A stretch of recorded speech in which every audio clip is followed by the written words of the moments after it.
Hello Bismuth users, BitSignal here. In this video I'd like to talk about how to create an alias for your Bismuth address.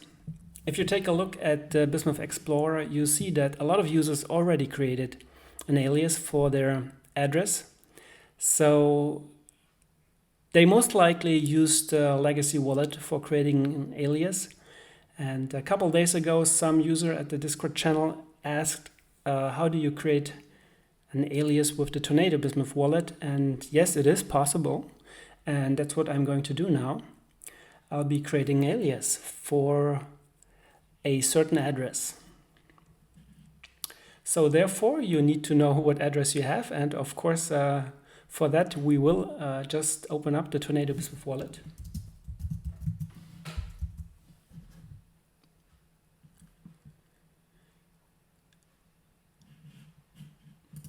I'm just going to pick now the address, and it's a little different than with the legacy wallet, because in the legacy wallet you had a specific button where you just click the button and then enter your alias, and here it's a little different.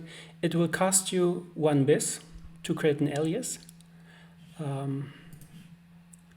So I'm just going to go ahead and create a transaction. You will need to create a transaction for it. I'm just going to copy here my address, and the recipient will be myself, so the same address where I'm sending it from. So I'm sending the transaction to myself. Amount will be 0, and now within the data field, that's the open field, we're just going to put in here alias equals to, and then the address I want to register as an alias. So that's the alias I want to register, bismuth.im. And in the future it will change. So right now you're going to use you will be able to use the data field, but in the future it will change to alias and then colon. So that's what it would look like at a later point in time, but I'm not sure when it will happen. So gonna delete it and just send the transaction now. So I just confirm and send the transaction, and then just wait.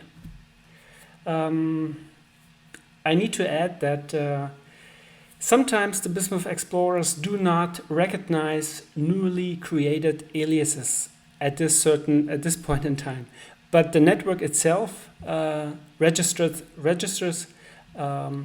aliases you create with the Tornado Bismuth Wallet. That's no problem at all. But like I said, if you don't see it on the Explorer, you can always check it from the network, and I will show you also how you could check it within the network. So we could now see when was the latest block found. So it needs to be mined within the next block, and that might take some time.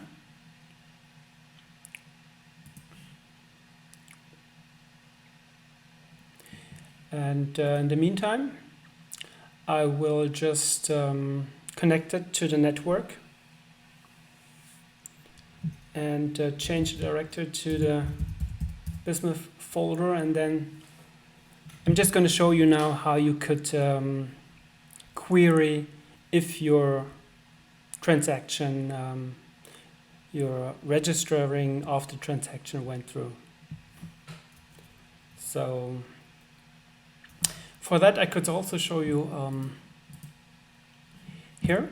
It's defined within the Bismuth Foundation GitHub repository. You could check the commands pie, and the command is alias get for that certain address, which is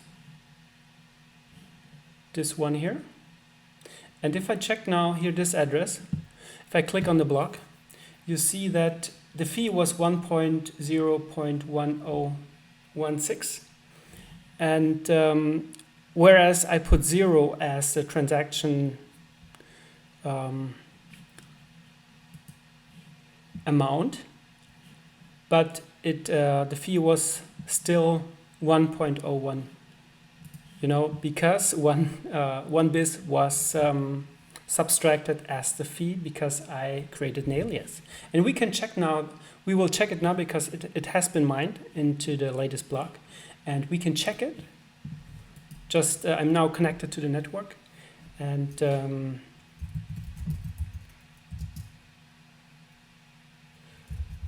just going to use the command spy, and just gonna copy this address here, put it in here. Oh, forgot the alias get.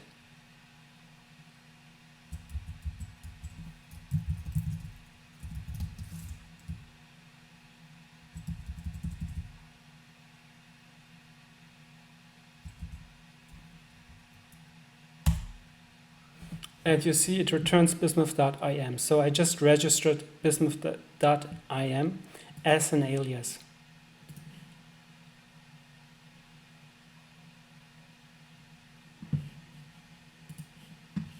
Now just let me send another transaction and see if the network already recognizes my alias. Well, the Explorer, the network does, but I just wanted to make sure that the Explorer also does. But it could possibly happen that sometimes it just takes a while and then the Explorer updates it. So when it's not showing in the Explorer, it's the Explorer's fault, but not the network's fault. Just wanted to make that clear.